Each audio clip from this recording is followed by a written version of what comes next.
dulu itu pernah ada di radio itu Dendam Nyi Pelet. Iramanya hampir seperti itu. Tradisi Jawa yang mencoba untuk digambarkan ini. Jadi 3 menit tapi menggambarkan sangat luas sekali. Kalau kita harus menjaga lidah, ucapan. Ketika kita tidak bisa menjaga ucapan, itu akan menyakiti seseorang karena tajamnya lidah itu lebih tajam daripada pedang, itu kalau ada istilah. Oke, assalamualaikum warahmatullahi wabarakatuh. Selamat datang teman-teman dan berjumpa lagi dengan saya Fauzi F Adventure. Pada kesempatan kali ini saya masih akan membahas tentang lagu yang lagi viral, lagu yang dimix dari unsur musik modern dan dipadukan dengan musik tradisional, yaitu lagu Latri, garapan dari W Genius. Jadi saya tertarik dengan lagu ini. Sebenarnya lagu ini kenapa dia dipadukan antara lagu lirik bahasa Inggris kemudian dengan lirik Jawa. Saya selaku orang Jawa pasti tertarik dengan lagu ini. Makanya ketika saya melihat video ini sekilas, pertama waktu melihat video ini, kok keren banget gitu video lagu ini, semacam ada alur yang membawa kita, suasana emosi kita terbawa gitu. Jadi awalnya itu pelan dari segi nadanya, kemudian ada hentakannya di tengah-tengah, yang disitu sepertinya itu adalah puncaknya atau klimaks dari lagu ini. Kalau dilihat dari segi judulnya dulu ya, judulnya itu berjudul Latri. Latri itu kalau bahasa Jawa itu lidah, lidah atau bisa ditafsirkan atau dimaknai sebagai ucapan. Jadi di refnya itu memang dia memakai bahasa Jawa. Lalu kenapa ini dipadukan dengan bahasa Inggris itu? Kalau saya mencoba untuk menerjemahkan mungkin dari maksud dari pencipta lagunya gitu. Jadi kenapa di awal memakai lirik Inggris adalah ingin dari karya ini, karya dari W Genius ini bisa dinikmati oleh seluruh dunia atau secara internasional. Makanya di depan di liriknya itu menggunakan bahasa Inggris gitu teman-teman. Mungkin teman-teman bisa koreksi di kolom komentar, silakan. Jadi kalau saya memaknainya seperti itu. Jadi terus kemudian di tengah-tengah yang saya anggap ini adalah puncak klimaks dari lagu itu menggunakan lirik bahasa Jawa. Nah ini yang pertama alasannya adalah, kalau saya mau mencoba untuk menafsirkan adalah dari orang-orang internasional yang menikmati lagu ini, maka akan secara terpaksa atau mungkin karena mungkin sudah tertarik untuk diajak untuk mempelajari bahasa Jawa. Itu yang pertama. Terus kemudian yang kedua, kenapa bahasa Jawa? Karena memang lirik dari bahasa Jawa yang ada di tengah itu, klimaksnya itu adalah diambilkan dari kata-kata orang tua atau istilahnya peribahasa gitu. Jadi di situ kan ada bahasa kowe ra iso mlayu aji ning diri ana ing latri. Itu adalah bahasa yang di situ dianggap sakral. Sehingga bahasa itu tidak dirubah, tetap digunakan bahasa Jawa. Nah, nanti kita coba bahas satu persatu mengenai liriknya gitu ya. Dan alur dari lirik ini kalau saya mencoba untuk menerjemahkan ke bahasa Indonesia dari bahasa Inggrisnya itu, di awal I was born a fool, saya dilahirkan sebagai orang bodoh. Ini di awal-awal sudah drop emosi atau istilahnya psikologi dari si pencipta lagu ini, membawa bahwasanya kita dibawa menjadi orang yang bodoh gitu. Dilahirkan menjadi orang yang bodoh. Kemudian broken all the rules, patah semua aturan. Jadi menganggap semua aturan itu ambiar gitu loh. Kemudian seeing all null, melihat semuanya nol, hampa. Nol itu hampa, tidak jadi ketika dia dilahirkan menjadi orang yang bodoh, terus semua aturan itu ambiar. Aturan itu seolah-olah itu tidak bisa diterima oleh dirinya karena mungkin berbeda prinsip atau seperti apa, dan akhirnya melihat apapun itu menjadi hampa. tidak ada artinya gitu. Dan bisa menyangkal semua kebenaran, dying all of the truth.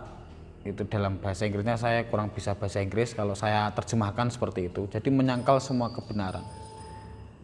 Jadi dianggap Allah apa wis gitu. Jadi cuek gitu, cuek terhadap keadaan. Dan semuanya telah berubah. Memang keadaan sekarang itu semuanya sudah berubah. Ini memang lagu ini menggambarkan keadaan yang sekarang. Lebih kompleks kalau saya memahaminya. Terus kemudian itu semua terjadi karena suatu hal. Berarti ada satu hal yang membuat hal seperti itu. Turun dari tahap pertama, itu bukan sesuatu yang kami perjuangkan. Jadi bukan hal yang mereka perjuangkan, bukan pencipta itu diperjuangkan. Harapannya bukan seperti itu. Dan dia juga tidak pernah menginginkan rasa sakit seperti itu. Jadi di sini never when this kind of pain, tidak pernah menginginkan rasa sakit seperti ini. Jadi dia tidak ingin perasaan sakit seperti itu, yang diinginkan harapannya bukan seperti itu. Makanya semua aturan ambyar menganggap semuanya menjadi hampa. Dan ini yang mengubah diriku begitu dingin dan tidak berperasaan. Saya menjadi cuek, itu pinginnya. Yang ingin ditunjukkan dari lirik lagu ini, saya menjadi cuek, saya menjadi dingin, saya menjadi tidak berperasaan. Masa bodoh gitu. Terus kemudian, tapi satu hal yang harus Anda ketahui. Nah, di sini kalau saya memahami ini adalah sebuah lompatan. Lompatan yang membuat orang menarik untuk tahu akan lirik berikutnya. Namun setelah kata-kata baris, tapi satu hal yang harus Anda ketahui, but one thing you should know, itu kemudian liriknya menjadi bahasa Jawa. Otomatis kalau orang luar negeri, ketika kamu harus tahu satu hal gitu kan, pasti, tapi kok kemudian liriknya bukan bahasa Inggris, pasti dia akan mencoba untuk mengorek atau mengulik bahasa Jawa. Nah, disinilah inti dari lagu itu. Kemudian ada pesan moralnya, kowe ra iso mlayu saka kesalahan. Artinya kita memang tidak bisa lari dari kesalahan gitu. Ada hukum sebab akibat di alam ini. Dia ingin menunjukkan hal seperti itu. Kamu jangan mencoba-coba untuk lari, karena ajining diri ono ing lati. Karena harga diri itu ada dalam ucapanmu, ada dalam lidahmu, ada dari lidahmu, ucapanmu.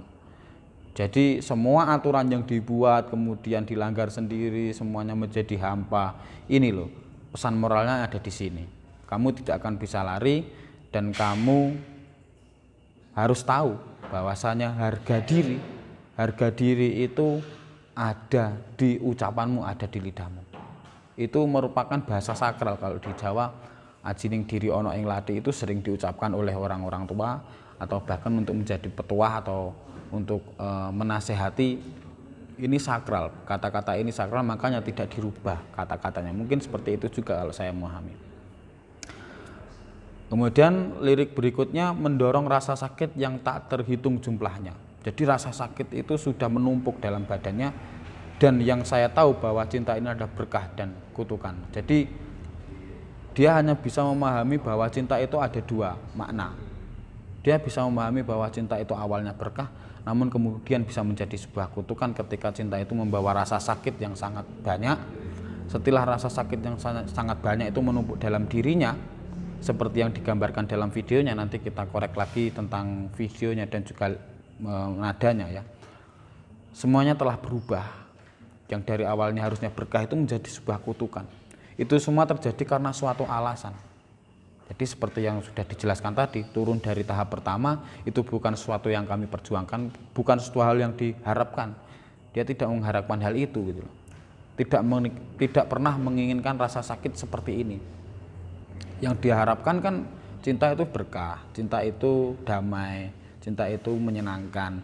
Tapi ternyata ketika dia dihampiri oleh cinta yang katanya berkah tadi, namun menjadi sebuah kutukan yang sangat sakit baginya, dan menumpuk dan mengubah diriku begitu dingin dan tidak perasaan. Jadi itu yang digambarkan juga dalam videonya Sarah Fajira atau siapa itu ya. Itu dia menjadi berperangai seperti iblis gitu kan. Karena itu adalah dia menganggap ekspektasinya cinta itu menyenangkan, tapi ternyata menjadi sebuah kutukan dan rasa sakit itu menumpuk, akhirnya menjadi sebuah kekuatan gaib, kekuatan hitam gitu loh. Dan satu hal yang harus Anda ketahui, kembali lagi bahwasanya kamu tidak akan bisa lari dari kesalahan, dan harga diri itu ada di sebuah ucapanmu. Jadi kowe ra iso mlayu saka kesalahan, ajining diri ana ing lati. Kalau saya memahaminya seperti itu. Terus kemudian coba kita korek dari ini tadi sekilas tentang lirik ya. Itu tadi tentang liriknya kita mencoba untuk memahaminya seperti itu. Jadi di dalam lirik itu memang ada pesan moral yang lirik itu memang ngeblend dengan musik dan visualnya, dengan videonya. Jadi ada lirik yang menggambarkan hal yang sudah saya sebutkan tadi itu, kemudian dipermanis dengan nada. Nadanya di awal itu memang pelan, dia masih melo gitu. Kemudian ada tarian itu tarian yang modern. Di sini ada cinta yang datang, itu seorang laki-laki yang datang menghampirinya, mencoba untuk memeluknya. Kalau kita lihat si lelaki itu mengucapkan I love you, dan si penyanyi atau si ceweknya itu tersenyum. Nah, ini dengan harapan cinta tadi itu berkah gitu. Namun pelukannya itu seperti pelukan kesakitan, terlalu posesif mungkin gitu. Si laki-laki itu terlalu posesif sehingga digambarkan si cewek itu dirantai. Jadi pelukannya itu seperti rantai. Akhirnya sampai berdarah-darah dan muncullah aura hitam. Aura hitam itu ketika sebuah kesakitan yang tak terbendung menjadi aura hitam, menjadi kekuatan. Kekuatan itu bisa membuat dirinya itu dingin, dan dingin itu artinya cuek, tidak berperasaan. Di sini sudah hilang perasaannya. Kemudian dipadukan dengan musik yang sudah mulai keras. Kalau musiknya itu kalau mencoba tak ingat-ingat itu seperti Dendam Nyi Pelet. Iramanya hampir seperti itu. Jadi kalau kalian yang kelahiran tahun 90-an pasti mungkin pernah dengerin radio yang iramanya hampir sama. Deret itu hampir sama. Jadi disitulah muncul aura-aura dendam. Jadi ketika harapan cinta itu menjadi sebuah berkah, tapi ternyata sebuah kesakitan yang terlalu posesif mengikat terhadap si cewek itu, akhirnya menjadi sebuah dendam karena menyakitkan. Ternyata cinta yang dibawa oleh laki-laki itu menyakitkan dan dia menjadi dendam. Dan di sini visualnya dipadukan dengan ada aura hitam.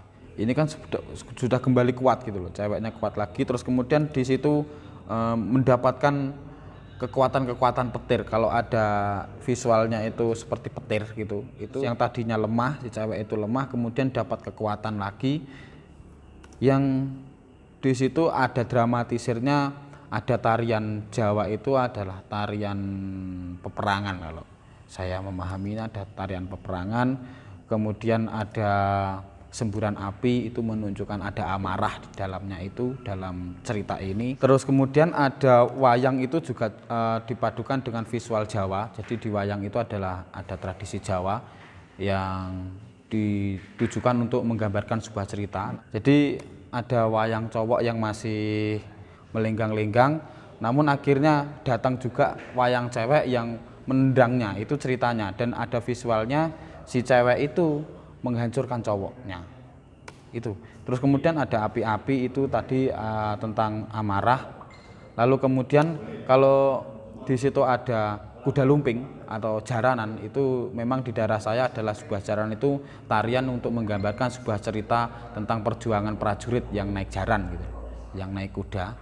Dan di situ inti dari sebuah jaranan itu adalah ketika dadi itu kerasukan, dan ketika kerasukan makan beling atau makan beling itu apa? Makan beling, makan kaca, yaitu di situ makan kacanya dibenturkan. Itu merupakan tradisi Jawa yang mencoba untuk digambarkan dalam visual ini. Jadi kalau di daerah saya itu jaranan itu adalah sebuah seni pertunjukan, dan kebetulan di daerah saya itu merupakan pencetus atau lahirnya jaranan Turangga-Yaksa yang sudah mendunia, bahkan sudah sampai ke luar negeri. Itu berasal dari daerah saya. Dan ketika jaranan itu sudah kerasukan atau istilahnya kerasukan pulung, itu berarti jaranan itu sudah berada di titik puncak. Kuda lumping itu sudah berada di acara inti. acara klimaks, yaitu istilahnya pulung. Kalau di daerah saya itu pulung dimasukkan ke dalam diri si penari atau dimasukkan oleh si tukang gambuh atau pawangnya yang memasukkan ke dalam tubuh si penarinya, sehingga itu menjadi acara puncak dari sebuah pertunjukan. Dan ini memang pas dengan lirik dari sebuah lagu itu, yang acara puncaknya adalah, atau lirik dari puncak itu adalah si petuah tadi itu, ajining diri ono ing lati. Jadi pesan moral yang dari sebuah lagu ini ditunjukkan di pas puncak dari liriknya, di puncaknya, visualnya juga ada di puncaknya, kemudian musiknya juga ada di puncaknya. Suasana yang dibawa itu tepat kalau saya memahaminya seperti itu. Kemudian ketika di sini sudah dadi atau sudah kerasukan, maka dia akan makan kaca. Terus kemudian kalau di sini juga minta sesajen dan lain sebagainya, itu adalah merupakan dari puncak. Dan kemudian pesan moral yang disampaikan dari lagu Latri ini adalah ketika seorang yang lugu, yang polos, yang merasa bodoh, kemudian dia merasa sepi, dan kemudian datanglah seseorang yang menawarkan sebuah kebahagiaan, namun ternyata itu adalah sebuah kesakitan yang bertubi-tubi, maka orang itu akan menjadi orang yang jahat. Jadi kalau orang yang baik itu bisa menjadi jahat ketika kesakitan-kesakitan diberikan kepada orang itu.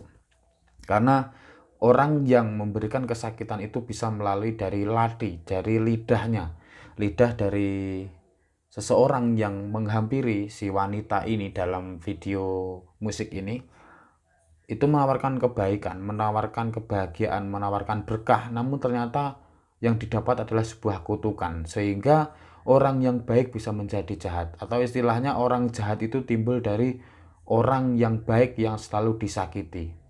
Dan lagi pesan moral yang saya tangkap dari sebuah video Latri ini, jadi 3 menit tapi menggambarkan sangat luas sekali kalau saya memahami dari karya Weird Genius ini. Jadi satu karya ini menggambarkan ada pesan moral yang saya tangkap adalah kita harus menjaga lidah, kita harus menjaga latri. Latri itu lidah, ucapan.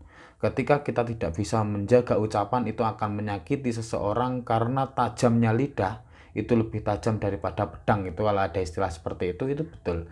Jadi kalau kita mungkin, dan ini juga menjadi pesan moral kepada kita, kita yang selalu mungkin komen atau di medsos kita komen pedas, kita komen yang mungkin di situ tidak memperhatikan perasaan orang yang sedang kita komentari, kemudian dan itu mungkin bisa melukai. Kalau itu bisa bertubi-tubi merasuk kepada orang yang sebenarnya baik, tapi itu orang itu bisa menjadi jahat karena selalu diserang oleh kata-kata yang menyakitkan, kata-kata yang di situ menjerat tubuhnya. Itu bisa menjadi orang yang jahat, kemudian terkumpul dalam tubuhnya, dia bisa menjadi dendam, kemudian dendam itu bisa terlampiaskan sehingga orang itu tidak punya perasaan, bisa sadis, bisa kejam dan lain sebagainya. Jadi saya bisa menangkap dari video musik Weird Genius yang berjudul Lati itu, saya menangkapnya seperti itu. Mungkin teman-teman bisa memiliki pandangan lain karena persepsi kita juga berbeda. Setiap orang pasti memiliki penangkapan atau pesan yang diterimanya berbeda, karena lagu itu tergantung siapa yang mendengarkan, sehingga pesannya pun juga akan berbeda setiap orang. Jadi kalau saya menangkapnya seperti itu, dan saya sekedar sharing saja kepada teman-teman. Mungkin kalian punya tanggapan lain, bisa kalian tunjukkan di kolom komentar, silahkan kita sharing aja. Dan kalian yang belum melihat reaksi video saya ketika mendengarkan lagu Latri ini, ada di sini ya. Dan alhamdulillah si mempunyai video juga mampir juga ke channel saya. Terima kasih sudah mampir, dan juga kalian semua yang sudah mampir, terima kasih. Jangan lupa subscribe channel saya, Paseduluran nomor 1. Jangan lupa bersyukur agar kita selalu bahagia.